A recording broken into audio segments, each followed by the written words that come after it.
नितीनची खूप इच्छा होती तो व्या मानापमान इथे व्हायला पाहिजे. बालगंधर्व ज्याच्यामुळे घडलं त्याच्या इच्छेचा मान ठेवणं हे आता माझं कर्तव्य आहे. प्रेक्षक तिकीट काढून त्याचा खेळ बघतील तेव्हा त्यांना असं वाटलं पाहिजे की छान वाटलं मला सिनेमा बघून. तेव्हा मी 25 ड्राफ्ट फेकून देतो आणि हा 26वा ड्राफ्ट आहे जो मला पटला माझ्यातल्या प्रेक्षकाला. तर मला पौराणिक करायचं नव्हतं, मला काल्पनिक आणि फॅन्टसी असं करायचं होतं. मी नाटक वाचलेलं किंवा पाहिलेलं नाही. जे काही थोडंफार ऐकलं होतं आधी ते आईवडिलांकडनं ऐकलं होतं, कारण त्यांनी अर्थात त्यांच्या काळात ते नाटक पाहिलेलं, त्याची पारायणं केलेली, त्यातली गाणी अर्थातच माहिती होती, ऐकलेली होती. सुमितचं गाणं रिलीज झालं सांगू कसा मी तुला, की त्याच्यात काड्या लावतोय तो हिरो आणि हिरोईन मध्ये. तर तो सीन आहे, तो लिहिलेला सीन आहे. भामिनी तुला सांगतो धैर्यधर काय काय बोलला तुझ्याविषयी. आता हेच तो गाण्यात सांगतोय सांगू कसा मी तुला. अखंड प्रोसेसमध्ये मी एकदाही उल्लेख त्याच्याकडनं हा ऐकला नसेल की तेव्हा त्यांनी बालगंधर्वमध्ये भामिनी आणि वनमाला केली होती. मी भामिनी साकारली होती, पण मी बालगंधर्वांनी केलेली भामिनी साकारली होती. इंडिपेंडेंट भामिनी नव्हती ती. मला असं वाटतं की तो उत्तम दिग्दर्शक आहे, उत्तम अभिनेता आहे, पण तो कधीही त्या दोन्ही भूमिकांची गल्लत नाही करत. बालगंधर्व, कट्यार आणि मानापमान मिळून जवळजवळ 56 गाणी माझ्या 3 चित्रपटांमध्ये. बरोबर. पण आता पुढचा चित्रपट 100% आपण त्याला म्युझिकल म्हणू शकतो, पण तो च्या काळातला आहे आणि वेगळ्या प्रकारची गोष्ट आहे.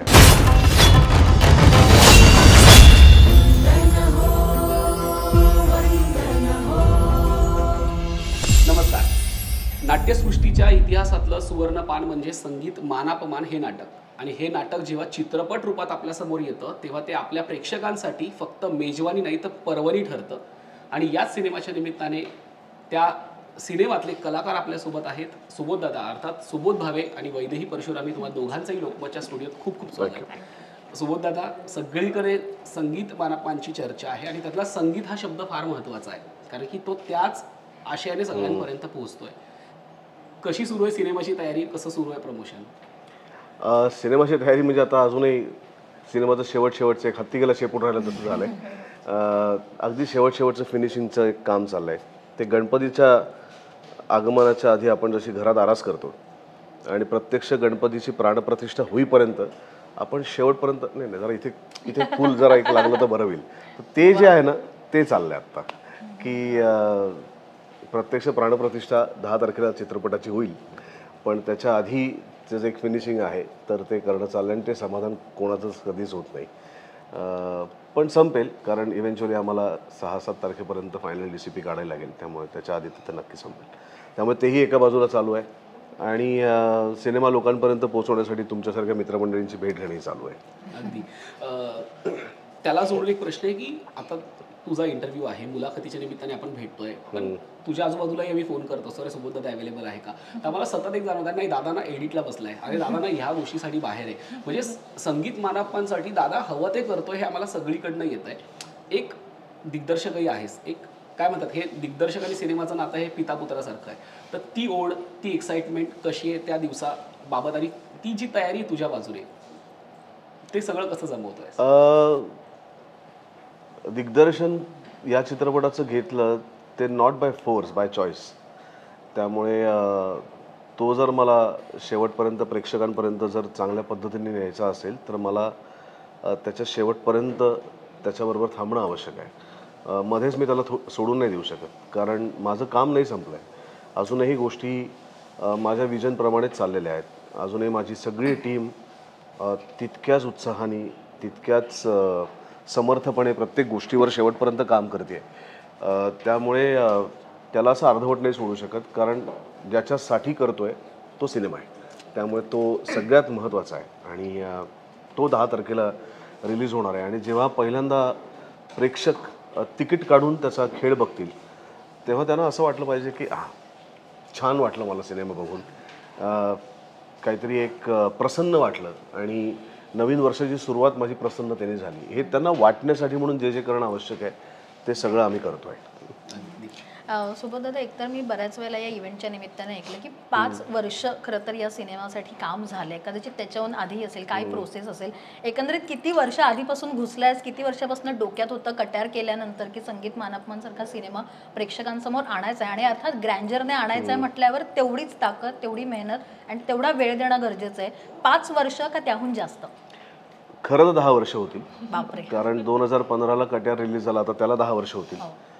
तो झाल्या आम्ही ठरवलं की आता पुढचं संगीत चित्रपट करायचा.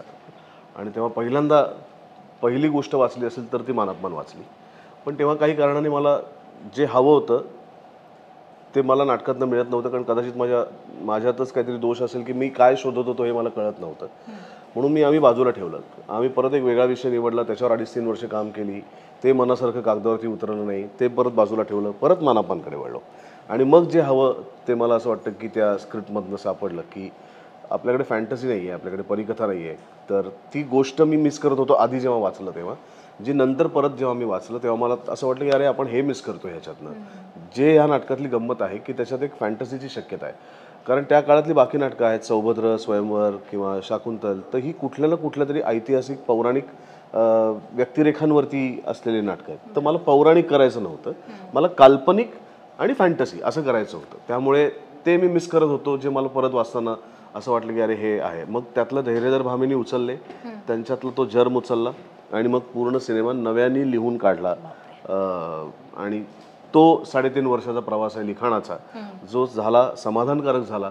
आणि मग शूटिंगची तयारी सुरू केली. पण तू आता म्हणालास तसं 3.5 वर्ष हा प्रवास झाला लिखाणाचा, सलग त्यात घुसलेलास की त्यातही तू म्हणालास तसं थोडं थांबलो, थोडं लिहिलं नाही, थोडं काहीतरी वेगळं सुचतंय किंवा आणखीन वेगळा अभ्यास करायची गरज आहे, सलग ही प्रोसेस झाली की त्याच्यातही गॅप झाला? जेव्हा आपण असा एखादा विषय मांडला जातो तेव्हा मला असं वाटतं की माझ्यावर जर कुठली डेडलाईन नसेल ना, तर मग काम करताना तुला ते एक स्वातंत्र्य मिळतं. आणि आमचे निर्माते जिओ स्टुडिओज असतील किंवा सुनील फडतरे असतील, यांनी ती कधीही बंदूक माझ्या डोक्यावरती लावली नाही की आपल्याला काही करून पुढच्या वर्षी सेटवरती जायचं आहे किंवा एका वर्षात सिनेमा पूर्ण करायचा आहे. त्यांनी मला पूर्ण मोकळीक दिली की जोपर्यंत तुला वाटत नाही की सिनेमा तयार आहे तोपर्यंत आपण शूटिंग करायचं नाही. आणि हा विश्वास एका दिग्दर्शकावरती दाखवणं निर्मात्यांनी आणि तेवढा वेळ त्याला देणं, त्यामुळे मी आणि माझे लेखक शिरीष गोपाळ देशपांडे, ऊर्जा देशपांडे आणि प्राजक्त देशमुख यांना ती एक वेळेची मोकळीक मिळाली. त्यामुळे आम्ही शांत चित्तानी हळूहळू त्याच्यावरती काम करत राहिलो. कारण फोर्सफुली केलं असतं ना तर ते आत्ता जसं घडलं तसं नसतं घडलं. मग ते थोडंसं कॉम्प्रोमाइज झालं असतं आणि मग चित्रपट बघताना तो खूप त्रास सतत होत राहिला असं आयुष्यभर. अरे वेळ द्यायला पाहिजे होता, वेळ द्यायला पाहिजे होता. आता तो त्रास नाही होणार. मस्त. वैदेही तुझ्याकडे येईन, कारण ट्रेलर लॉन्चच्या वेळेला अर्थात मी बोललेच तुला की मला लुक प्रचंड आवडलं. म्हणजे आत्तापर्यंत वैदेही सगळ्याच सिनेमात सुंदर दिसली, पण यात भामिनी म्हणून जी खूप सुंदर दिसलीस, खरी भामिनी माझ्या मते जशी इमॅजिन केली आहे लोकांनी तशी तू पडद्यावर साकारशील अशी आता अपेक्षा आहे आम्हाला सगळ्यांना. तो लुक करताना किंवा त्या लुकची माहिती घेताना ती कशी सुंदर दिसत असेल, तिच्यातलं ते साधं पण तेवढंच करारीपणा कसा आणलायस, किती अभ्यास झालाय या एकंदरीत पात्राचा? मी नाटक वाचलेलं किंवा पाहिलेलं नाही. जे काही थोडंफार ऐकलं होतं आधी ते आईवडिलांकडनं ऐकलं होतं, कारण त्यांनी अर्थात त्यांच्या काळात ते नाटक पाहिलेलं, त्याची पारायणं केलेली, त्यातली गाणी अर्थातच माहिती होती, ऐकलेली होती. म्हणजे बालगंधर्व या सिनेमाच्या निमित्ताने तर ऐकलेलीच होती, पण त्याही पूर्वी घरात ते वातावरण असल्याकारणाने गाणी माहिती होती, कथा माहिती होती. भामिनीचं पात्र थोडंफार माहिती होतं, ऐकून माहिती होतं की ती गर्विष्ठ असते, लाडावलेली असते, बेसिक. नंतर आम्ही भेटल्यानंतर, आमचं वाचन सुरू झाल्यानंतर, आमचं एकत्र काम सुरू झाल्यानंतर मला असं वाटतं त्यांनी जे काही मला सांगण्याचा, समजावण्याचा प्रयत्न केला तो सुरुवातीला खरं तर रिलेटेबल वाटत नव्हता. कारण मीच असं म्हणते की मला नाही वाटत की मी लाडावलेली आहे फारशी किंवा गर्विष्ठ आहे. त्यामुळे ते समजून घेणं पात्र हे माझ्यासाठी खूप महत्त्वाचं होतं. आणि अर्थातच त्यासाठी मला मदत जी काही गरज पडली ती मला सुबोधदाने केली आहे की त्याच्या डोळ्यापुढे भामिनी काय आहे, कशी आहे, त्याला नक्की काय हवंय, त्याची या पात्राकडनं काय अपेक्षा आहे, ते सगळं समजून घेऊन मला असं वाटतं की मी कायमच हे म्हणत आले की माझा कुठलाही नवीन सिनेमा येत असेल तर मला सगळ्यात आधी जे अचीव करायचं ते म्हणजे या भूमिकेला आणि दिग्दर्शकाच्या विजनला सरेंडर करणं. कारण मी आत्ता आली आहे, मला आत्ता तोंडओळख होती या भूमिकेशी. हा म्हणाला तसं हा गेली 10 वर्ष त्याच्याबरोबर. त्यामुळे त्याच्या डोळ्यापुढे ती जी व्यक्तिरेखा आहे ती मला 100% कशी साकारण्याचा मी प्रयत्न करू शकेन ह्याच्यावरती माझा फोकस होता. त्यामुळे त्यांनी मला जे काही सांगितलं ते धरून मला त्यात किती रंग भरता येत आहेत एवढाच मी माझ्याकडनं प्रयत्न केला. आणि तू दिसण्याविषयी म्हणालीस तर त्यातही अर्थात माझं काहीच कर्तृत्व नाही आहे, कारण त्यांनी दिग्दर्शक म्हणून असेल किंवा निर्मात्यांनी त्यांच्या परीने असेल, त्यांनी मुळात हा विश्वास दाखवला की मी भामिनी साकारू शकेन किंवा मी तशी दिसते किंवा त्यांना वाटतंय की मी योग्य निवड आहे भामिनीसाठी म्हणून. त्याच्यामुळे खरं तर ही सगळी प्रोसेस सुरू झाली. आणि त्यानंतर अर्थातच माझा हेअर मेकअप असेल किंवा कॉस्ट्युम्स असतील, नचिकेत बर्वे यांनी कॉस्ट्युम्स डिझाईन केलेत, तर ह्या सगळ्या मंडळींची खरं तर त्यांचं हे कौतुक आहे. आणि ह्याचं कौतुक आहे की त्या टीमला सगळ्यांना एका पेजवर आणणं आणि सगळ्यांच्या विजनमध्ये ते बसणं आणि त्या पद्धतीने मला तयार करून सेटवर आणणं. त्याच्या पुढचं अर्थात मी म्हटलं तसं मी प्रामाणिकपणे काम करण्याचा प्रयत्न केलाय. पण त्या सगळ्यामुळे कायम मला असं वाटतं की तुम्ही जेव्हा एखाद्या व्यक्तिरेखेच्या पोशाखात आणि मेकअपमध्ये शिरताना तुम्हाला आतनं काहीतरी मिळतं. आणि मला असं वाटतं ह्या पात्राच्या बाबतीतही तसंच झालं. मी पहिल्या दिवशी जेव्हा इथे आमची लुक टेस्ट होती तेव्हा मी जेव्हा पहिल्यांदा त्या पोशाखात तयार झाले ना, मला जरी ते पात्र तेव्हा पूर्णपणे रिलेटेबल वाटत नव्हतं किंवा मला समजलं नव्हतं, तरी सुद्धा मला असं वाटलं की मला सापडते भामिनी त्यात. त्यामुळे हे सगळं श्रेय ह्या सगळ्या टीमचं आहे की अशा पद्धतीने मला प्रेझेंट करतायत. अगदी. पण सुबोधदादांनी सुद्धा याच्या आधी भामिनी आणि वनमाला साकारली आहे, बालगंधर्व सिनेमाची आम्ही सगळ्यांनीच बघितली. सो या भामिनीचं दडपण किती आलं होतं आणि जे खास टिप्स असतात त्या कशा मिळाल्या दादाकडनं? मला असं वाटतं की तो उत्तम दिग्दर्शक आहे, उत्तम अभिनेता आहे, पण तो कधीही त्या दोन्ही भूमिकांची गल्लत नाही करत. मला त्यांनी एकदाही असं नाही सांगितलं की मी बघ त्याच्यात कसं केलं होतं तसं तुला करायचंय किंवा माझा हा विचार होता कलाकार म्हणून तेव्हा तो तुला त्या पद्धतीने पार पाडायचा आहे. इनफॅक्ट मला असं वाटतं की अखंड प्रोसेसमध्ये मी एकदाही उल्लेख त्याच्याकडनं हा ऐकला नसेल की तेव्हा त्यांनी बालगंधर्वमध्ये भामिनी आणि वनमाला केली होती. एकदाही नाही. म्हणजे आता इनफॅक्ट प्रमोशन सुरू झाल्यानंतर मला जास्ती तीव्रतेने जाणवतंय की अरे बापरे हो तेव्हा दडपण गेला हो दडपण, पण त्याचा कधी उल्लेखच झाला नाही. त्यामुळे त्या गोष्टीचं कधी दडपण आलं नाही आणि त्या पद्धतीने कधी त्यांनी डिरेक्ट करण्याचा प्रयत्न नाही केला. मी म्हटलं तसं दिग्दर्शक म्हणून त्याच्या डोळ्यापुढे जी भामिनी होती ती फक्त साकारण्यासाठी त्याला मला काय सांगण्याची गरज आहे तेवढंच तो मला सांगत होता. दादा तुलाच याला जोडून थोडं मागे नाही, जेव्हा तू भामिनी आणि वनमाला साकारली होती तेव्हाच तो प्रसंग आठवतोय का अभिनेत्याच्या नजरेत आणि अर्थात दिग्दर्शक म्हणून तिच्याकडे कसं बघितलंस? मी भामिनी साकारली होती पण मी बालगंधर्वांनी केलेली भामिनी साकारली होती, इंडिपेंडेंट भामिनी नव्हती ती. त्यामुळे मला व्यक्तिरेखा बालगंधर्वांचीच साकारायची होती पण त्यांनी भामिनी केल्यामुळे मला ती भामिनी करावी लागली. त्यामुळे अर्थात तो प्रसंग वेगळा होता. मानप्पांच्या नाटकाचा शुभारंभाचा प्रयोग होता आणि त्याच्या आदल्या दिवशी बालगंधर्वांच्या मुलीचं निधन झालं. त्यामुळे एक दुःखद छटा पूर्ण त्या नाटक मंडळीवरती आली होती. सगळ्यांनी त्यांना खूप आग्रहाने सांगितलं की तुम्ही प्रयोग रद्द करा कारण तुमची मुलगी गेली आहे. तर ते म्हणले की हो पण माझ्यासाठी माझा अन्नदाता मायबाप प्रेक्षक गावोगावनं प्रवास करून 2-2-3 दिवस प्रवास करून इथपर्यंत आला आहे. तर हे दुःख माझं आहे, त्याचे चटके मी भामिनीला का देऊ. आणि म्हणून बालगंधर्वांनी तो प्रयोग रद्द न करता तितक्याच समर्थपणे केला. त्यामुळे पडद्यावरच्या त्या चित्रपटाच्या दृश्यांमध्ये एकीकडे भामिनी एक संपूर्णपणे एक लाडी खट्याळ गाणं गाते आपल्या प्रियकरासाठी आणि दुसरीकडे ती आरशात जेव्हा बघते विंगेट ठेवलेल्या तेव्हा त्या बापाच्या डोळ्यातले अश्रू आहेत जिथे त्यांचा विचार आहे की आपली मुलगी गेलेली आहे. त्यामुळे हे दोन्हीचं एकत्र असा बांधलेला तो प्रसंग होता. अतिशय अवघड होता शूट करण्यासाठी म्हणून. पण मी परत म्हणतो की प्रत्यक्ष बालगंधर्वांची इच्छा असल्याशिवाय तो चित्रपटच होऊ शकत नाही. तो त्यांचा आशीर्वाद होता म्हणून तो चित्रपट घडला, त्याच्यातले हे प्रसंग घडले आणि ही सगळी मोठी माणसं कुठल्या कुठल्या प्रसंगातनं कुठल्या कुठल्या आव्हानांचा सामना करत करत आपल्यापर्यंत त्यांची कला पोचत राहिली याचं भानही प्रेक्षकांना आणि आम्हाला सुद्धा आलं. आणि या भामिनीला कसं निवडलं मग? वैदेही मुळात जेव्हापासून मानप्पांचा विचार केला तेव्हापासून वैदेही डोक्यात होतीच. असं नव्हतं की ती डोक्यात नव्हती पण तोपर्यंत लुकटेच झाली नव्हती. काय होतं की तुम्ही कितीही सुंदर दिसत असलात तरी ज्या पोशाखात तुम्हाला मी बघणार आहे त्या पोशाखात तुम्ही कसे दिसताय हे जास्त महत्त्वाचं आहे. कारण त्या पोशाखात तुम्हाला संपूर्ण चित्रपटात राहायचं आहे. बऱ्याच वेळेला असं होतं की अदरवाईज मुली खूप सुंदर नसतात पण त्या पोशाखात आल्या की विलक्षण उठून दिसतात किंवा सुंदर दिसतात किंवा खूप सुंदर असणाऱ्या मुली त्या पोशाखात गेल्या की काहीतरी वेगळ्याच दिसतात. म्हणजे अदरवाईज जशा त्या खूप आकर्षक दिसतात तशा त्या पोशाखात नाही दिसत. तो काही त्यांचा दोष नसतो, तो पोशाख त्याची केशरचना त्या सगळ्या गोष्टींमुळे तो फरक पडत असतो. त्यामुळे माझ्या डोक्यामध्ये ज्या भामिनीचं चित्र उभं राहिलं होतं ते चित्र मला अजून स्पष्ट होत नव्हतं. त्यामुळे या सगळ्या काही मुलींची लुक टेस्ट आपण करूया असं ठरलं आणि त्या लुक टेस्टमधनं पुन्हा एकदा जिथनं सुरुवात झाली होती तिथेच आम्ही आलो. फक्त त्या लुक टेस्टमुळे एक झालं की नाही आता दुसरा विचार नाही आणि तो कन्फर्म झाला. अभिनेत्री म्हणून तिचं काम बघण्याची मला गरज नव्हती, म्हणजे ऑडिशन मला घ्यायची नव्हती, मला फक्त लुक टेस्ट घ्यायची होती. कारण मला माहिती होतं की म्हणजे तिच्यावर विश्वास होताच अभिनेता म्हणून ऑफकोर्स, पण तिच्याहीपेक्षा जास्त माझ्यावर विश्वास आहे की मला माहिती आहे की जर मला एखाद्या अभिनेत्याकडनं एखादी गोष्ट करून हवी आहे तर ती मी करून घेईन, हा माझा विश्वास माझ्यावर जास्त आहे. आणि ऑफकोर्स वैदेहीसारखी, सुमितसारखा किंवा उपेंद्रसारखा, निवेदितासारखी, नीनाताईंसारखी अभिनेत्री तिथे असतात म्हणून तो विश्वास आपण ठेवू शकतो.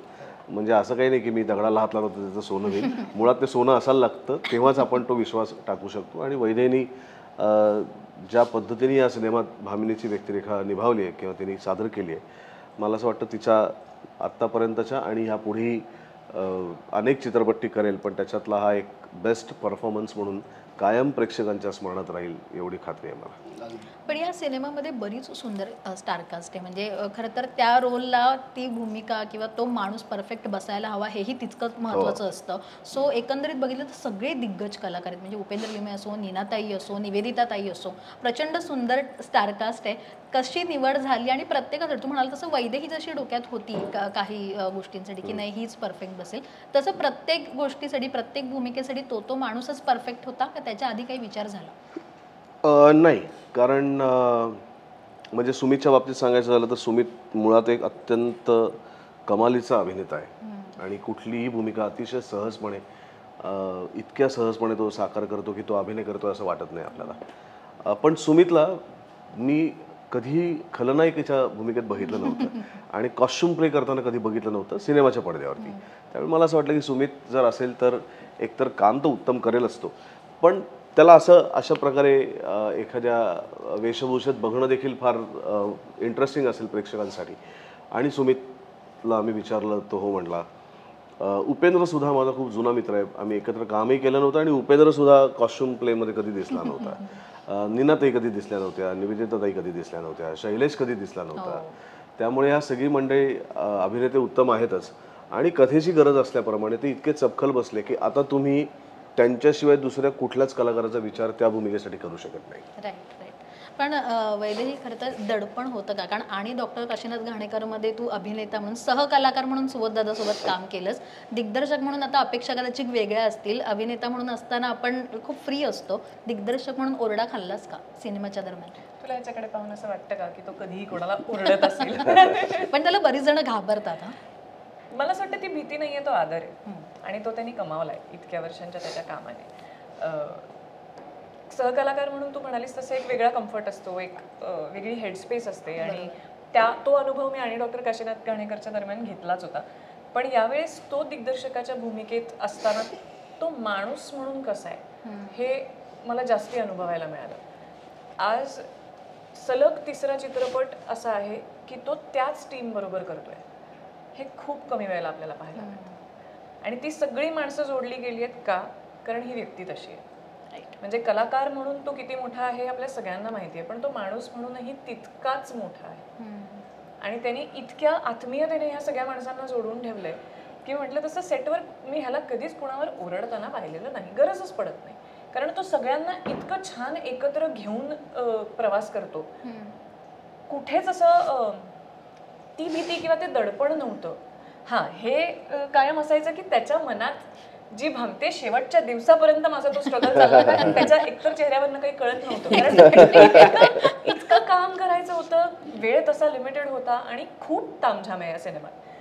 तर मी त्याच्या डोळ्यात सतत पाहण्याचा प्रयत्न करायचे की याला पटतंय का, आपलं होतंय का बरं. मध्ये असं कधीतरी चुकून वेळ मिळाला तर त्याला विचारायचे पण की ओके ना, तुझ्या मनासारखं होतंय ना. ते एक थोडंसं दडपण होतं, पण मला कधीच असं त्यांनी प्रेशर किंवा दडपण जाणवू दिलं नाही. उलट काहीही मला शंका आली तर मी प्रश्नांचा भडीमार करायचे, तो त्याला त्रास द्यायचे आणि तो कायम त्या सगळ्या प्रश्नांची उत्तरं द्यायचा. त्यामुळे दिग्दर्शनाखाली त्याचं काम करण्यामुळे मला असं वाटतं की मला आणखीन जास्ती तो माणूस म्हणून जवळनं कळलाय. सुबोध दादा, तुझी भूमिका अर्थात धैर्यधर. आपल्याकडे असं सांगितलं जातं की केशवरावांपासून त्या भूमिकेला परंपरा आहे, खूप गाजलेली भूमिका आहे आणि सगळ्या म्हणजे मराठी प्रेक्षकांना ती माहिती आहे. त्या भूमिकेचं तुझ्यावर दडपण होतं का? कारण की धैर्यधर साकारणं आपण मराठी प्रेक्षकांपुढे पुन्हा एक संगीत मानापमान सिनेमा रूपात घेऊन जातोय, भूमिकेची तयारी, आणि मला धैर्यधरचा प्रवास ऐकायला आवडेल. 2-3 गोष्टी होत्या धैर्यधरच्या बाबतीत. एक तर धैर्यधरचा पोशाख नाटकातनं जसा दिसला आहे तसा मला तो दाखवायचा नव्हता, कारण ते खूप ब्रिटिश काळाच्या आसपास चं नाटक होतं. नाटकातला धैर्यधर हा पहिल्यापासून सेनापती होता. इकडे सेनापती नाहीच आहे, तो इकडे तो सैन्यात पण नाही आहे. त्यामुळे एक मोठा प्रवास मला धैर्यधरचा मिळाला. तिसरी गोष्ट, खूप छोट्या छोट्या गोष्टी ज्या मला जाणवत होत्या आत्ताच्या काळात असल्या पाहिजेत, कारण चित्रपट 2025मध्ये येणार आहे. जुना चित्रपट असला, पिरियड फिल्म असली तरी ती जुनाट नाही आहे, ती आत्ताची फिल्म आहे, काळाला पुढे घेऊन जाणारी फिल्म आहे. त्यामुळे आत्ताच्या काळातला धैर्यधर कसा असेल, तर आत्ताच्याही तरुणांच्या मनात अनेक स्वप्न असतात. कदाचित परिस्थिती असल्यामुळे ती स्वप्न ते साकार करू शकत नाहीत. कधी घरच्यांचं दडपण असतं, कधी अजून कुठल्या गोष्टीचं दडपण असतं, कधी परिस्थिती नसते, साथ देत नसते, पण तरी स्वप्न असतं आणि ते संधीची वाट बघत असतात की जर संधी मिळाली तर स्वतःला ते सिद्ध करून दाखवू शकतील अशी ती वाट बघत असतात. आणि तसा धैर्यधर आहे. त्याला त्याचं एक स्वप्न घेऊन तो जगतोय. त्याची आई आहे, एकुलती एक, घरात दुसरं कोणी नाही, त्यामुळे आईची काळजीही घेतोय, तिला सगळ्या तिच्या घरकामात मदतही करतोय. आणि ज्या क्षणी संधी येते मला असं वाटतं त्या क्षणी तो स्वतःचं मेटल प्रूफ करायला लागतो. मस्तीखोर आहे, त्याच्यात एक उपजत बंडखोरपणा आहे, पण तरी एक वॉर्मथ आहे. ज्या गरिबीतनं तो वरती आला आहे किंवा ज्या वस्तीतनं तो वरती आला आहे त्या वस्तीतल्या माणसांविषयी, त्याच्या मित्रांविषयी, आईविषयी, एकूणच माणसांविषयी एक वॉर्मथ आहे त्याच्या मनात एक. आणि भामिनीबद्दलचं त्याला माहितीच नाही आहे, त्यामुळे तो तिला कधी भेटलाही नाही आहे. पण नंतर अशा काही घटना घडत जातात की एक मुलगी त्याच्या आयुष्यात येते आणि ते पुढची गोष्ट आता मला असं वाटतं की तुम्ही सिनेमात बघा. पण मला फार चांगलं वाटलं. आणि दुसरी गोष्ट मला असंही वाटलं की धैर्यधरसाठी खरं तर माझ्या डोक्यात एक पर्सनॅलिटी होती. म्हणजे एक मला असं वाटलं की जरा थोडासा मॅचो मॅन त्याला दाखवूया, थोडंसं व्यायाम करूया. तर ते काय माझ्यासाठी अवघड नव्हतं. ते मी बालगंधर्वमध्ये पण केलं आहे, लोकमान्यमध्ये पण केलं आहे, की लोकमान्यमध्ये पण मी पूर्ण कुस्तीचा व्यायाम करून तसं बलदंड शरीर बनवलं आहे. त्यामुळे यावेळेस ते मला करता येणं शक्य नव्हतं असं काही नव्हतं. पण एका पॉईंटला मला असं वाटलं की का करायचं. काय होतं की शौर्य हे तुमचे 6 पॅक आहेत का 10 पॅक आहेत ह्याच्यावर अवलंबून असतं. शौर्य तुमच्या इथे असतं, आणि ते जर इथे असेल तर तुम्ही कसे दिसता, कसे असता याला महत्त्व राहत नाही, तर तुम्ही काय समोर आणता त्याला जास्त महत्त्व असतं. त्यामुळे मी चालू केलेली गोष्ट थांबवली आणि मी म्हटलं आहे तसंच आपण जायचं. मेकअप गेटअपचा विचार करताना ऑलरेडी ह्यांच्याबद्दलचा इतका विचार चालला होता की माझा विचार डोक्यात होता. पण मला असं वाटलं काय करता येईल. मग लक्षात आलं की खूप दिवसात मी दाढी नाही वाढवली माझी, तर दाढी वाढवून बघूया. जर वाटलं की त्याच्यामध्ये आपण दिसू शकतोय तर ती कंटिन्यू करूया, नाही तर काढूया, बघू काय अजून सुचतंय ते. मग दाढी वाढवायला सुरुवात केली, कारण मी दुसरं काहीच काम करत नव्हतो. 3-4 महिने मी पूर्णपणे सिनेमासाठी फ्रीमध्ये काम करत होतो. दाढी वाढल्यानंतर मला असं वाटलं की यार अशा लुकमध्ये मी स्वतःला खूप दिवसात पाहिलं नाही आहे, तर चांगलं वाटू शकेल. आणि त्या काळात त्या दाढीमध्ये तो वाटू शकेल धैर्यधर. मग ती दाढी कंटिन्यू ठेवली. आणि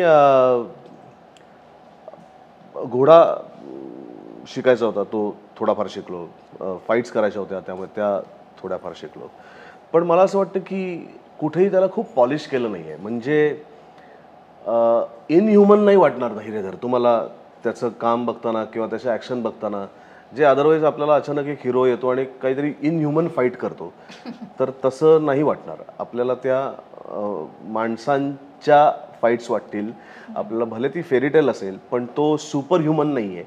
तो साधा एक गरीब खेडूत गुराखी मुलगा आहे ज्याचं एक स्वप्न आहे, पण त्याच्यासाठी तो कुठल्याही थराला जाण्याची त्याची ताकद आहे किंवा ते त्याच्या मेंदूत आहे. त्यामुळे असं सुपर ह्युमन काही नाही आहे. पण तरीही माणसांमधली एक फॅन्टसी आहे, एक परिकथा आहे, आणि ती त्या धैर्यधरच्या माध्यमातून सादर करण्याचा प्रयत्न केला. वैदेही तुझ्याकडे येईल. भामिनी आणि वनमाला दोघींचे मूड टोटली वेगळे आहेत. सो तुला ते किती चॅलेंजिंग होतं, कारण की भामिनी एका वेगळ्या मूडमध्ये बोलते, वनमाला अगदी अपोजिट आहे तिच्या. सो ते तुझ्यासाठी किती चॅलेंजिंग होतं, आणि या दोन्ही भूमिकांमध्ये परत इथे घोडेसवारी आहे, तिथे वेगळ्या गोष्टी. सो ते कसा तुझा प्रवास कसा होता, तू ते सगळं कसं शिकलीस, आणि दोन्ही भूमिका म्हणजे अर्थात भामिनी एकच आहे पण मूड.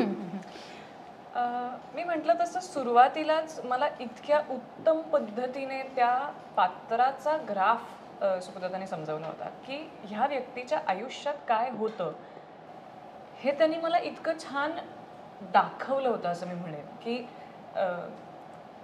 त्या सगळ्यामुळे मला साधारण त्या 2 मूड्समधला तो म्हणतोस तसं काय फरक आहे नेमका हा फिट बसला होता. अर्थातच शूटिंग काही लिनियर होत नाही, मध्येच भामिनी मध्येच मला हे अर्थातच सुरू असतं. पण मला असं वाटतं की एकतर तो ग्राफ क्लिअर असणं माझ्यासाठी खूप महत्त्वाचं होतं आणि दुसरं मला असं वाटतं की त्या पोशाखांमधला फरक सुद्धा तुम्हाला त्या ॲटिट्यूडमधला फरक आणायला मदत करतं. म्हणजे मी काहीच अभिनय केला नाही असं मी नाही, मी काहीच काम केलं नाही असं मला नाही म्हणायचंय. पण माझं म्हणणं आहे की ह्या सगळ्या गोष्टींनी ते साकारण्यासाठी किंवा तिथपर्यंत पोहोचण्यासाठी मदत होते. तुम्ही सरेंडर करून काम करायचं ठरवलंच होतं, त्यामुळे तो पोशाख घातल्यावरती आतनं आपल्याला जे वाटतंय त्या इन्स्टिंक्टला फॉलो करायचं आणि त्याच्या मार्गदर्शनाने ती वाटचाल चालायची असं. आणि घोडेसवारी असेल, फायटिंग असेल. या सिनेमाच्या निमित्ताने खूप गोष्टी मी पहिल्यांदा केल्या, त्यातल्या ह्या 2 महत्त्वाच्या गोष्टी आहेत असं मला वाटतं. हलकीशी भीती वाटत होती मला सुरुवातीला, कारण मी खूप धडपडी आहे आणि फक्त मला नाही माझ्या घरच्यांना पण भीती वाटत होती जेव्हा हे कळलं की घोडेसवारी करायला लागणार आहे.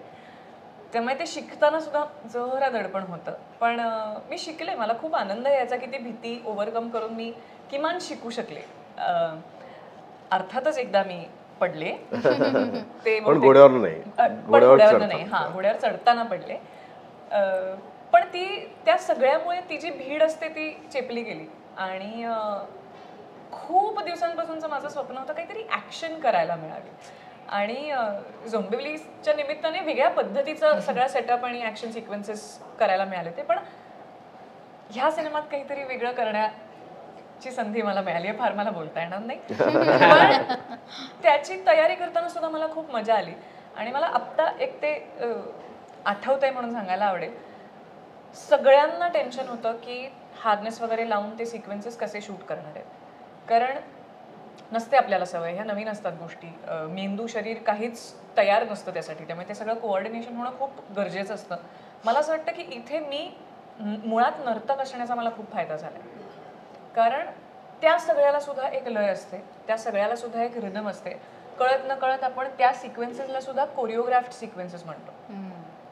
म्हणजे ते इतकं मी त्याचं दडपण नाही घेतलं. ते सगळं शिकत असताना 2 दिवस आम्ही बऱ्यापैकी एक्सटेन्सिव्हली ते समजून घेण्याचा प्रयत्न केला, शिकले ते कसं करायचं. त्या सगळ्या प्रोसेसमध्ये गोष्टी जमायला लागल्यावर मला प्रश्न पडला की हे कसं काय जमतंय मला, मी कधीच केलं नाही आहे हे सगळं. तेव्हा माझ्या लक्षात आलं की मुळात जी एक शरीरात लय असते त्याचा खूप फायदा होतो आणि ते सगळं करताना मला प्रचंड मजा आली. म्हणजे मला सेटवरती अर्थात सगळे चिडवायला लागले होते की अख्ख्या शूटमध्ये मला जेवढी मजा आली नसेल तेवढी त्या ऍक्शन सिक्वेन्स त्यामुळे एनरिचिंगच होता अनुभव. ओके, सुबोधदा, म्युझिक लॉन्च सोहळा आम्ही पाहिला, ट्रेलर लॉन्च सोहळा पाहिला. जेवढा सिनेमा ग्रँजर आहे तेवढंच ही इव्हेंट खूप ग्रँजर झाले. म्हणजे अर्थात तू प्रमोशनचा या सगळ्याचा विचार केलाच असशील. ट्रेलर लॉन्चच्या वेळेला मुख्यमंत्री आले होते, सो हा विचार की त्यांच्या हस्ते एक तर ट्रेलर लॉन्च करायचं आहे, त्यांनी उपस्थिती दर्शवली, बऱ्याच गोष्टी बोलले ते, तू काही गोष्टी त्यांना बोलून दाखवल्यास, तुझ्या अपेक्षा काय, एकंदरीत हे सगळं प्लॅनिंग होतं की ट्रेलर लॉन्च? आणि माझ्या मते म्युझिक लॉन्च सोहळ्याला पण एक छान आम्हाला हार्मोनियम बघायला मिळाली होती जी फार वर्षापूर्वीची होती. सो काय सांगशील त्याबद्दल? मला असं वाटतं की तुमचा स्पेशल इव्हेंट हा स्पेशल असला पाहिजे सर्व अर्थाने.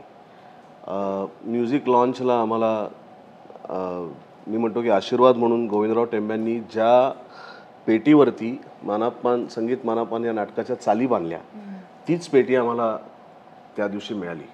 तर आपण नटराजाचं पूजन करतो, गणपतीचं पूजन करतो, तर कलाकारांसाठी आणि आमच्यासाठी जे संगीत मानापमान या नाटकावर प्रेरित सिनेमा करत आहेत त्यांच्यासाठी मानापमान नाटकाच्या चाली ज्या पेटीवरती बांधल्या गेल्या ती पेटी तिथे असणं म्हणजे प्रत्यक्ष गोविंदराव टेंबे तिथे असणं आणि त्यांचे आशीर्वाद मिळाले. मला असं वाटतं ती पेटीच खरं तर त्या सोहळ्याचं प्रमुख आकर्षण होतं, कारण त्याच्यातनं जी सगळी म्हणजे इंद्रधनुष्यासारखी वाटणारी गाणी निघाली आहेत, इतकी एकापेक्षा एक वरचढ गाणी आहेत. त्यामुळे तो इव्हेंट आम्हाला महत्त्वाचा होता आणि आपण सिनेमातनं तर देऊच, पण त्या क्षणांमधनं सुद्धा आपण काहीतरी लोकांसमोर द्यायला पाहिजे. आणि संगीत मानापमान नाटकाच्या ट्रेलर अनावरण सोहळ्याला माननीय मुख्यमंत्र्यांनी उपस्थिती दर्शवली. तर जो एक महाराष्ट्राचा ठेवा आहे तो फक्त सुबोध भावेचा ठेवा नाही आहे, तो महाराष्ट्राचा ठेवा आहे. आणि दिस प्रॉपर्टी बिलॉंग्स टू महाराष्ट्र. त्यामुळे जी महाराष्ट्राची संपत्ती आहे तर ती महाराष्ट्राची संपत्ती महाराष्ट्रातल्या लोकांसमोर आणण्यासाठी महाराष्ट्राचा प्रथम नागरिक म्हणून मुख्यमंत्र्यांनी येणं, मला असं वाटतं की याच्याशिवाय दुसरं कुठलं व्यक्तिमत्व असणार की महाराष्ट्राच्या प्रथम नागरिकांनी माननीय मुख्यमंत्र्यांनी महाराष्ट्राच्या लोकांचा ठेवा महाराष्ट्राकडे सुपूर्द करावा. तर त्यामुळे माननीय मुख्यमंत्र्यांनी विनंती केली, त्यांनी ती विनंती मान्य केली, ते आले आणि मला असं वाटतं त्यांच्यामुळे त्या सोहळ्याला खऱ्या अर्थाने पूर्णत्व आलं. आणि देवेंद्रजी स्वतः उत्तम वाचक आहेत, चौफेर त्यांचं लक्ष असतं आणि मराठी सिनेमाकडे, मराठी नाटकाकडे, मराठी साहित्याकडेही त्यांचं लक्ष असतं आणि त्याची प्रगती व्हावी, ते लोकांपर्यंत जास्तीत जास्त पोचावं यासाठी त्यांना केलेली विनंती त्यांनी मान्य केली आणि अजूनही त्यांच्या मनातल्या बऱ्याचशा योजना आहेत, मला असं वाटतं 2025मध्ये त्याही फलद्रूप होतील आणि मराठी भाषेला आणि मराठी भाषेशी संबंधित सगळ्या घटकांना योग्य तो यथायोग्य तो न्याय मिळेल अशी आपण आशा करूया. नक्कीच. आणि तू मागाशी म्हणालास दादा की खरं तर काळानुरूप पुढे जाणारं ही गोष्ट आहे. सो जेव्हा आपण एखादं संगीत पुन्हा आपल्याला आणायचं असतं जे ऑलरेडी प्रेक्षकांच्या मनात ठाम बसलेलं आहे की हे अशाच प्रकारचं आहे, आता नव्याने आणायचं म्हणजे खूप चॅलेंज आहे. आणि तुमची अख्खी म्युझिकची टीम पाहिली मी, फार उत्कृष्ट आहे आणि त्या प्रत्येकाने तेवढाच प्रयत्न खूप छानही केला असेल. काय वेगळेपण तुला द्यावं लागलं खास हे संगीत आत्ताच्या प्रेक्षकांसमोर मांडताना? नाटकात जेव्हा ही गाणी सादर होत होती तेव्हा आपल्याकडे आपण परंपरा म्हणून असं गृहीत धरलंय की नाट्यपद सादर होतं तेव्हा एक ऑर्गन असला पाहिजे, एक पेटी असली पाहिजे, एक तबला असला पाहिजे. नाटकात मान्य, पण जेव्हा नाटकाचं माध्यमच बदललं आहे आणि ते वेगळ्या माध्यमात ते सादर होत आहे तेव्हा आपण तो आग्रह सोडून दिला पाहिजे. कारण आता माध्यम बदललेलं आहे, आता ते तशा पद्धतीने सादर होत नाही जसं नाटकात सादर होत आहे. कारण प्रसंग वेगळे आहेत, मांडणी वेगळी आहे. आणि आत्ता जर मी त्याला एका फॅन्टसीचं स्वरूप देतो आहे, एका परिकथेचं स्वरूप देतो आहे, तर त्याबरोबर त्याची संगीत योजना देखील बदलणार आहे. आणि ज्यांना तुम्ही आपली परंपरा म्हणताय, मुळात ती वाद्यच आपली नाही आहेत. ऑर्गन हा भारतीय नाही आहे, पेटी भारतीय नाही आहे आणि तबला देखील इथला नाही आहे. आपली जी वाद्य आहेत ती कधीच नाटकाचा भाग नव्हती, रुद्रवीणा कधी नव्हती, बासरी कधी नव्हती. त्यामुळे उगाचच आपण ते परंपरा म्हणून घेऊ नये. मला असं वाटतं की गोविंदराव टेंबे, आता आपण संगीताकडे येऊया की महत्त्व कशाला आहे तर त्या चालीला आहे. जे संगीत दिलं त्या चाली ज्याच्यावरती रचल्या त्या शब्दांना महत्त्व आहे. आता आपण तेवढाच विचार करूया तर गोविंदराव टेंब्यांच्या चाली या कालातीत आहेत, म्हणजे त्याला मरणच नाही आहे. ते आज नाही, ते 2125 मध्ये किंवा 25 ते 25 मध्ये देखील ह्या चाली जर त्या काळातल्या मराठी कळणाऱ्या लोकांनी ऐकल्या तर त्यांनाही त्या तितक्याच गोड आणि गोडीच्या वाटतील जितक्या आज वाटत आहेत. त्यामुळे गोविंदराव टेंब्यांनी त्या चाली रचल्यानंतर त्या चालीची गंमत जर तुम्हाला उलगडून दाखवायची असेल ना तर त्याला वाद्यांचं बंधन आपण आधी काढून टाकूया. त्या नुसत्या जर आपण ऐकल्या, नुसत्या, त्याला एकही वाद्यांची जोड देऊ नकोस, नुसता तानपुरा लाव आणि त्या चाली ऐक, त्या चालीची गंमत तेव्हा जास्त कळते, त्या अर्थाची गंमत तेव्हा जास्त कळते की त्या चालीतनं व्यक्त करण्याचा त्यांनी प्रयत्न केला आहे. आणि आम्ही जेव्हा फॅन्टसी करतोय तेव्हा त्या फॅन्टसीत माझ्या ही वाद्य येतच नाही आहेत ना. मी जर नवीन चाली 8 करतोय, जुन्या 6 वापरतोय, तर त्या एकसंध वाटण्यासाठी त्या सगळ्या गाण्यांची एक किमान संगीत योजना असणं आवश्यक आहे. नाहीतर ह्याला ऑर्गन वाजवलाय, तिकडे ऑर्गनच नाही 8 गाण्यांमध्ये, तर ते म्हणजे असं वाटेल की ही बाहेरनं घेतलेली आहे. ती एकाच चित्रपटाचा भाग आहे. मग त्याचं संगीत संयोजन हे एकाच पद्धतीचं असलं पाहिजे तर ते एका चित्रपटाचा अल्बम म्हणून आपल्या समोर येतील. त्यामुळे त्याची रचना करताना आजपर्यंत तुम्ही रवी मी खूप वेळा ऐकलं असेल, पण तुम्ही रवी मी जेव्हा चित्रपटात बघाल, ज्या पद्धतीने संतोष मुळेकरनी त्याला साज दिला आहे किंवा ज्या पद्धतीने त्यांनी ते गाणं प्रेझेंट केलं आहे किंवा इतर गाणी जी आहेत, मला मदन भासे असेल, नाही मी बोलत असेल किंवा प्रेमसेवा शरण असेल, शिवरामी वंदिले असेल किंवा अगदीच मानापमानमधलं पण फार प्रसिद्ध नसलेलं पण तरी विलक्षण चाल असलेलं रणगगन सदनसारखं एखादं गीत आहे जे शौनक अभिषेकनी गायलेलं आहे, तर ते तुम्ही बघाल तेव्हा तुम्हाला कळेल की अरे हे जुनं वाटतच नाही, तर आत्ताचं वाटतंय. याचं कारण एकतर टेंब्यांची प्रतिभा आणि दुसरी शंकरजींनी त्याला विचारपूर्वक दिलेली संगीत नियोजन. त्यामुळे ही 8 नव्या गाण्यांमध्ये ही इतकी बेमालूम मिसळली आहेत किंवा ह्या 6 मध्ये 8 इतके बेमालूम मिसळली आहेत की ती तुम्हाला वेगळी नाही काढतायत. त्यामुळे त्या पद्धतीचा आधीपासूनच विचार करून त्या प्रकारची संगीत योजना किंवा त्या प्रकारचं संगीत त्याच्यासाठी आम्ही नियोजन केलं. पण या संगीतासाठी म्हणजे हे संगीत प्रेक्षकांसमोर आणण्यासाठी म्हणजे तू खूप मेहनत केलेलीस, कारण म्युझिक लॉन्च सोहळ्याला मी ऐकलं होतं जसं सिनेमा तो 10 वर्ष दादा आधीपासून त्याचा जे काही प्रवास सुरू होता, हे संगीत प्रेक्षकांसमोर आणताना तुझ्याकडे थोडं दडपण होतं की आत्ता ते आणायचे. तो 5 वर्षांचा तोही एक प्रवास तुझा वेगळा होता, कारण संगीत प्रेक्षकांना आवडलं पाहिजे. कारण कट्यारमधलं संगीत जेव्हा प्रसिद्ध झालं तेव्हा ते प्रेक्षकांना प्रचंड आवडलं आणि त्याची एक गोडी निर्माण झाली की आता असं आपण ऐकू शकतो किंवा ह्याची एक नवीन पिढीमध्ये पण एक गोडी निर्माण झाली. हे संगीत आणतानाचा तुझा प्रवास नेमका कसा झाला? एक तर मानापान मधली पदं घेतलीच पाहिजेत असं काही माझ्यावरती कोणी जबरदस्ती केली नव्हती. आणि मी असं ठरवलंही नव्हतं की आपण मानापान मधल्या पदांसाठी म्हणून हा सिनेमा करायचा आहे. आधी मला सिनेमा करायचा आहे. पहिली गोष्ट सगळ्यात महत्वाची आहे ती कथा. मला गाण्यांसाठी सिनेमा नाही करायचा आहे, सिनेमासाठी गाणी करायची. त्यामुळे सगळ्यात महत्वाची आहे ती कथा. त्या कथेपेक्षा महत्वाचं माझ्या चित्रपटात काहीच नाही आहे. ती जर महत्वाची नसेल तर मग तो चित्रपट कधीच चित्रपट होऊ शकत नाही. तो ठिगळा लावल्यासारख्या वेगवेगळ्या सीनला एकत्र करून केलेला कोलाज होऊ शकतो, चित्रपट नाही होऊ शकत. त्यामुळे कथा सगळ्यात महत्वाची. आता त्या कथेला काय हवंय ते तिला देणं ही दुसरी महत्वाची गोष्ट. मग तिला लोकेशन्स ज्या प्रकारचे हवेत ती लोकेशन्स देणं, तिला ज्या प्रकारचे कलाकार हवेत ते कलाकार देणं, तिला ज्या प्रकारची परिस्थिती हवी आहे त्या प्रकारचं आजूबाजूचं वातावरण उभं करणं आणि त्याच्यानंतर तिला ज्या संगीताची अपेक्षा आहे तशा प्रकारचं संगीत निर्माण करणं. आता ते संगीत निर्माण करत असताना आम्ही स्क्रिप्ट लिहिताना त्याच्यात म्युझिकच्या जागा ठेवल्या होत्या की काही काही सीन्स आम्ही लिहिले होते डायलॉगमध्ये, पण त्याच्यावर मार्क करून ठेवलं होतं की हे इथे इथे इथे सांगीतिका म्हणून एक गाणं असेल जे सीन्सचंच कन्व्हर्जन असेल इंटू सॉन्ग. म्हणजे गाणं नसेल. जसं आता सुमितचं गाणं रिलीज झालं सांगू कसा मी तुला, की त्याच्यात काड्या लावतोय तो हिरो आणि हिरोईन मध्ये, तर तो सीन आहे, तो लिहिलेला सीन आहे की भामिनी तुला सांगतो धैर्यधर काय काय बोलला तुझ्याविषयी. आता हेच तो गाण्यात सांगतोय सांगू कसा मी तुला. तर त्यामुळे सीन थांबत नाहीये, चित्रपट थांबत नाहीये, कथा पुढे सरकतीये, व्यक्तिरेखा पुढे सरकत आहेत, त्यांच्यामध्ये भावनांचे काही आदलबदल होत आहेत. आणि त्याच पद्धतीने पुढे जाताना मग आमच्या लक्षात आलं आधी 10च गाण्यांनी आम्ही सुरुवात केलेला प्रवास, चित्रपट एडिट करून पूर्ण केला आणि मग लक्षात आलं की काहीतरी कमी पडतंय विच इज सॉन्ग. मग आम्ही एक नवीन गाणं बांधलं जी ठुमरी, जी शिवम आणि प्रतिभा यांनी गायलेली ठुमरी आहे आणि 3 मानापांमधली घेतली. एक रवी मी घेतलं, एक मला मदन भासेया घेतलं आणि एक प्रेमसेवा शरण घेतलं. त्यामुळे ही गाणी का घेतली, दुसरी गाणी घेतली कारण ही गाणी असलेल्या प्रसंगांवरती जात होती. दुसरी गाणी खरा तो प्रेमा, युवती मना, चंद्रिका ही जणू ही गाणी उत्तमच आहेत, पण ती माझ्या प्रसंगांवरती नाही जात आहेत ना.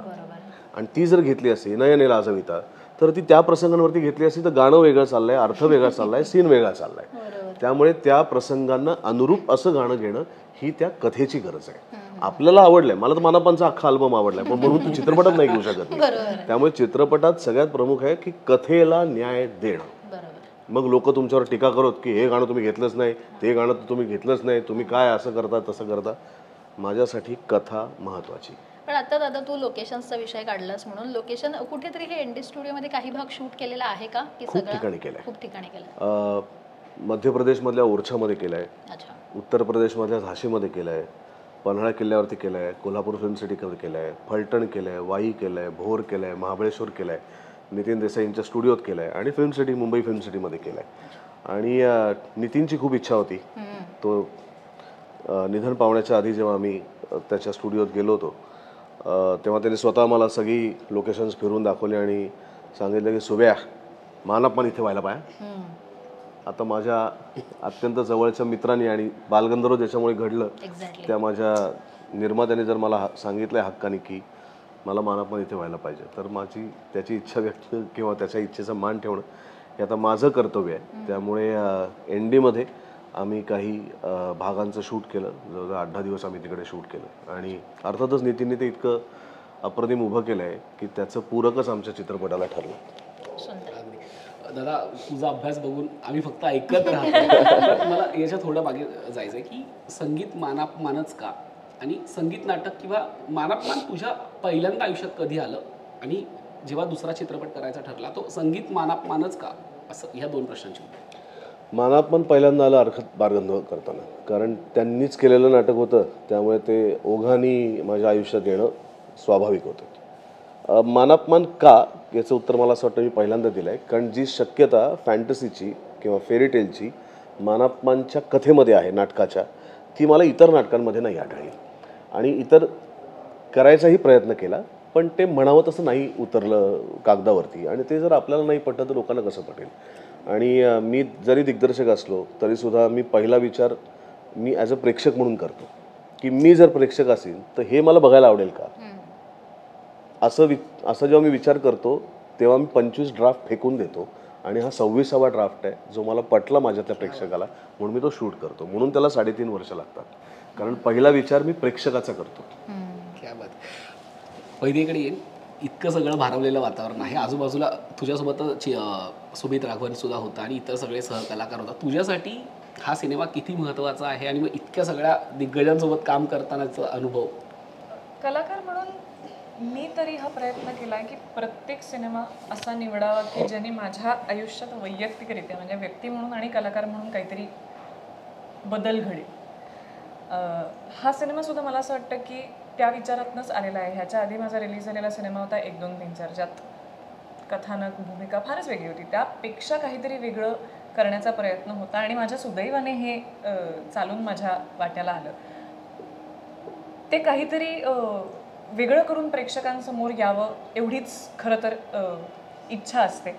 सहकलाकारांबरोबर काम करण्याचं म्हणशील तर आणि डॉक्टर काशीनाथ घाणेकरच्या निमित्ताने तसं सुबोधदादाबरोबरही आणि सुमितदादाबरोबरही काम केलं गेलं होतं, पण सुमितदादाबरोबर माझं फार काम नव्हतं त्या सिनेमात.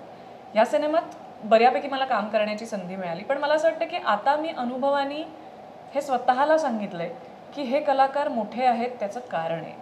त्याचं मी जर दडपण घेतलं तर मला जे सादर करायचंय ते मी सादर नाही करू शकणार. आणि अर्थातच या सगळ्याचं बरंचसं श्रेय या सहकलाकारांना सुद्धा जातं, कारण त्यांनी कधीच मला ना आणि डॉक्टर काशीनाथ घाणेकरच्या वेळेस ना या सिनेमाच्या वेळेस कोणीच मला कधीच असं जाणवून दिलं नाही आहे की मी त्या सेटवर सगळ्यात कमी अनुभव असलेली आहे किंवा सगळ्यात लहान आहे. कारण माझ्यापेक्षा सगळेच जास्ती अनुभवी आहे. सुबोधदादा असेल, सुमितदादा असेल, निवेदिताताई असतील, नीनाताई असतील, शैलेश दातार असतील, उपेंद्रदादावर माझं फार काम नाही आहे, पण तोही असेल. कधीच कोणी असं जाणवून दिलं नाही. आज या सिनेमात मुख्य भूमिका करतेय तर त्या पद्धतीनेच त्यांनीही ट्रीट केलं, त्यामुळे ह्या गोष्टीचं मला कधी दडपण नाही जाणवलं. उलट एक माझ्यातला एक शिष्य कायम तयार असतो शिकायला असं मला वाटतं. प्रत्येक वेळेला प्रत्येक सिनेमात तुम्ही त्याच कलाकाराबरोबर जरी काम करत असलात तरी तुम्हाला इतक्या वेगळ्या गोष्टी सापडतात. सुमितदादाच्या बाबतीत सुद्धा मी त्याच्याबरोबर फार काम केलं नव्हतं, थोडाफार सहवास होता, पण तो कसं काम करतो, तो एखाद्या पात्राला कसा अप्रोच करतो, किंवा स्क्रीन समोर आल्यानंतर तो काय पद्धतीने स्वतःला कंडक्ट करतो, इतक्या छोट्या छोट्या गोष्टी शिकण्यासारख्या असतात. ते दडपण बाजूला ठेवल्यामुळे मला असं वाटतं की हा संपूर्ण अनुभव मला समृद्ध करणारा ठरू शकला. आणि पुन्हा एकदा यांनाच थँक्यू म्हणायला लागेल, त्यांनी मला ते मोकळेपणाने करू दिलं. सोबत दादा, अभिनेता म्हणून तू वेगवेगळ्या प्रकारचे सिनेमे केलेत, वेगवेगळ्या प्रकारचे कॉमेडी असू दे, सिरियस असू दे, किंवा ह्या अशा भूमिका लोकमान्य यांच्यासारख्या भूमिका असू देत. दिग्दर्शक म्हणून तू कट्यार काळजात घुसली केलंस, आणि आता मानापमान. सो दिग्दर्शक म्हणून तुझा असं चॉईस आहे का की मला ह्या पद्धतीचा सिनेमा ॲज अ दिग्दर्शक म्हणून किंवा किंवा असे पिरियडिक सिनेमेच करायचे आहेत दिग्दर्शक म्हणून? कारण अभिनेता म्हणून तू व्हरायटी ऑफ दिली आहेस, दिग्दर्शक म्हणून आता ह्याच्या पुढचा विचार तुझा कसा असणार? आता नाही, इतक्यात संगीत प्रधान झाले. आम्ही परवाच बोलत होतो, माझ्या लक्षात आलं की बालगंधर्व, कट्यार आणि मानापमान मिळून जवळजवळ 56 गाणी माझ्या 3 चित्रपटांमध्ये. बरोबर. बालगंधर्व माझं दिग्दर्शन नव्हतं, पण त्याची कल्पना माझी होती म्हणून मी ते धरलं. पण कट्यार आणि हा जरी विचार केला तरी त्यातली 21 आणि ही 14, म्हणजे 31 आणि 35 गाणी तर माझ्या 2 चित्रपटातनं मी दिले. मला असं वाटतं आता अजीर्ण नको व्हायला, अजून पिक्चर केला तर ह्या 35 गाण्यांमध्ये तुम्ही जरूर रमा, कारण ती तितकीच सुंदर गाणी आहेत. पण आता पुढचा चित्रपट 100% आपण त्याला म्युझिकल म्हणू शकतो, पण तो ह्या प्रकारचा म्युझिकल नाही आहे. तो आजच्या काळातला आहे आणि वेगळ्या प्रकारची गोष्ट आहे. तर आता इतक्यात नाटकांवरचा सिनेमा नाही करणार मी. पण ही संगीताची आवड लहानपणापासून होती की नाही? सांगीतिक उशिरा आलं ना आयुष्यात म्हणून तर सोडावं असं वाटत नाही. क्या बात आहे. मला असं वाटतं की खूप सुंदर गप्पा झाल्यात, आणि या तुमच्या दोघांच्या निमित्ताने एक वेगळं संगीत मानापमान आम्हाला ऐकायला मिळालं आणि ते सगळे आम्ही पाहणार आहोतच, कारण की मगाशी दादा जसं म्हणाला की हा महाराष्ट्राचा सिनेमा आहे आणि म्हणून तिथे महाराष्ट्राचे प्रथम नागरिक होते, तसं महाराष्ट्राचे प्रथम नाही तर प्रत्येक नागरिक जाऊन हा सिनेमागृहात जाऊन पाहावा अशी आमची देखील सर्वांना विनंती आहे. लोकमत फिल्मीकडून संगीत मानापमान या सिनेमाला खूप खूप शुभेच्छा आणि सर्वांनी हा सिनेमागृहातच जाऊन पाहायचा आहे. धन्यवाद. Thank you so much. Thank you. Thank you.